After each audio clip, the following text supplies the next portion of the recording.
Olá, eu sou a Samara e hoje vou trazer algumas características do povo Inca, utilizando como base a obra Civilização Inca, do autor Henri Favre. No final do século XIII, chega à região de Cusco a tribo que viria a se tornar a grande civilização Inca. Trazem consigo o culto ao sol, junto à sempre presente figura do fundador da tribo, Manco Capac. Os Incas encontram na região outras três grandes etnias e, depois de um tempo e algumas negociações, entram na determinada Confederação Cusquenha, possuindo a princípio um papel subordinado e conseguindo crescer até se apoderarem do controle da Confederação, após a morte de um dos líderes das outras tribos. Quando assumem o controle, os Incas determinam a subordinação dos outros povos e o culto ao sol. As tribos andinas viviam em pequenas comunidades nos topos das montanhas. Os vales entre elas separavam os agrupamentos e as etnias, tendo apenas alguns caminhos nas cordilheiras como meio de comunicação. Estes agrupamentos eram denominados Ailus. Cada Ailu possui uma área compartilhada de pastoreio, onde todas as famílias a utilizavam em conjunto. Além disso, existia uma área de plantio, que cada família possuía a sua. Nas áreas de pastoreio se domesticavam alpacas, lhamas e outros animais de carga, que forneciam muitos suprimentos aos Ailus. O plantio normalmente se dava por tubérculos, como batatas. As famílias dos Ailus eram compostas por um casal e os filhos solteiros, sendo as mulheres responsáveis pelos trabalhos domésticos e os homens pelo trabalho físico do plantio e da tecelagem. Existiam redes de Ailus, onde um Ailu menor era subordinado a um Ailu maior, formando grandes hierarquias de poder.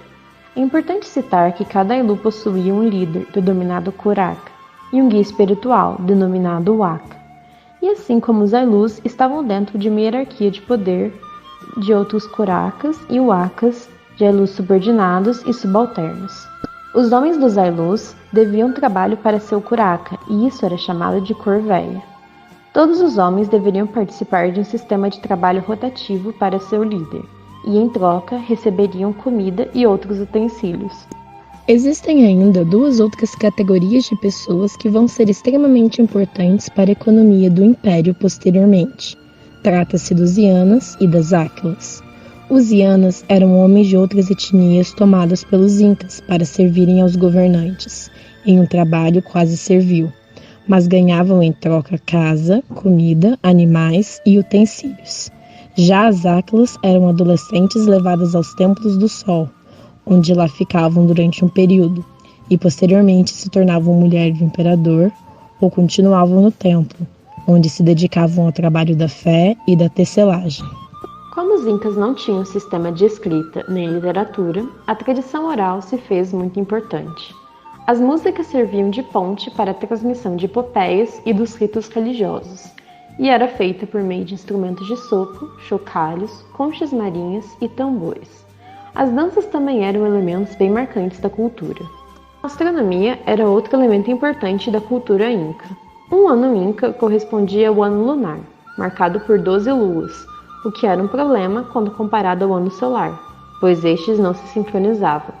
O calendário inca, diferente do dos maias, não possuía características divinatórias. Os cometas simbolizavam para os incas algo de ruim que viria a acontecer, de cálculo, baseado em números decimais, em uma espécie de ábaco. A arquitetura cusquenha possui enormes construções de pedras encaixadas, sendo os palácios de enormes proporções feitos com essa técnica, sem espaçamentos ou irregularidades. Os incas são famosos também pela cerâmica, que surpreendem com seu realismo e suas técnicas de moldagem, além das diferenciações dos processos de cozimento. A tecelagem inca é ainda mais antiga que a cerâmica, e as fibras eram coloridas em corantes naturais e fiadas em teares rudimentares. O imperador acumulava funções de governante e religiosas, como o caso de Huayna Capac, cultuado como deus do sol vivente. Sua morte acarreta uma grave crise no Império Inca, sendo concomitante com a invasão espanhola.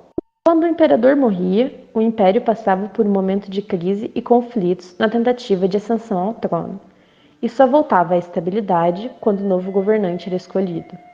O imperador Inca, quando assumia o trono, tornava-se um Acte, órfão e pobre, em referência ao fundador Manco Capac. Ele renunciava à sua família e a qualquer herança do tipo.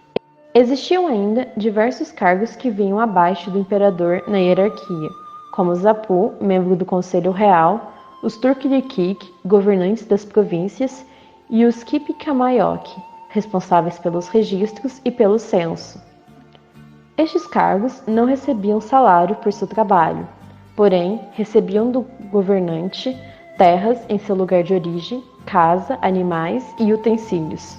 Existiam ainda diversos cargos que vinham abaixo do imperador na hierarquia, como os Apus, membros do Conselho Real, os Turkirikik, governantes das províncias, e os Kipikamayok, responsáveis pelos registros nas fronteiras e pelo censo.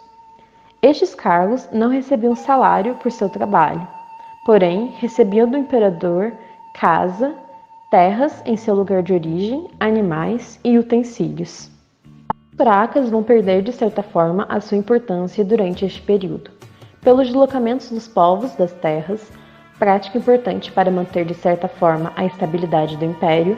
Os curacas vão perdendo seus subordinados e com isso suas corveias. Sendo desta forma, ao final do último reinado, os descendentes dos curacas se posicionam a favor dos espanhóis. No reinado de Huayna Capac, a capital do império foi transferida para Tumipampa, atual Cuenca, no Equador, seu lugar de origem, e deu, por motivações, novos ares para a estabilidade do império. Com a morte de Huayna Capac, a capital volta para Cusco, mostrando que a cidade continuava influente entre os povos do império. A capital do império, Cusco, era a princípio um aglomerado de cabanas em volta do templo de culto ao sol, se tornando, no governo de Pachacuti, um centro cosmopolita que chegou a abrigar 60.000 pessoas. A metrópole era, assim como o império, bastante segmentada. Existiam lugares específicos para cada etnia, sendo os melhores lugares destinados aos incas. Com a morte de Huayna Capac em 1528 por varíola, o Império Inca se aprofunda numa crise estrutural, com dois pretendentes à ascensão do trono, sendo Atahualpa ao norte e o Huáscar ao sul. Aproveitando disso, o espanhol Francisco Pizarro ataca em 1532 a região de Huáscar. Para Atahualpa, os espanhóis não passavam de curiosidade, mas para Huáscar eles simbolizavam uma aliança importante na luta pelo império. É consagrado como imperador o meio-irmão dos outros dois concorrentes, Manco Inca, pois era importante para os espanhóis manter como representante um imperador decorativo. Mesmo com a captura de Atahualpa, seus mandatários invadem Cusco, submetem a elite cusquenha e capturam o Huáscar. Atahualpa paga seu resgate preenchendo seu cativeiro com ouro, mas os espanhóis não cumprem um acordo e o matam assim mesmo. A resistência inca continua até 1572, com o assassinato do último imperador anti-europeu, Tupac Amaru, decapitado em Cusco sob vista de milhões de indígenas. A obra de Henri Favre é um importante estudo sobre a cultura pré-colombiana. Apesar disto, é um livro um pouco defasado em informações e conceitos, tendo muitos dos aspectos do texto já sido revistos. Uma importante crítica ao autor é o viés marxista que ele assimila à cultura inca. Bom, isso é tudo, pessoal. Espero que tenham curtido o vídeo. Tchau e até a próxima!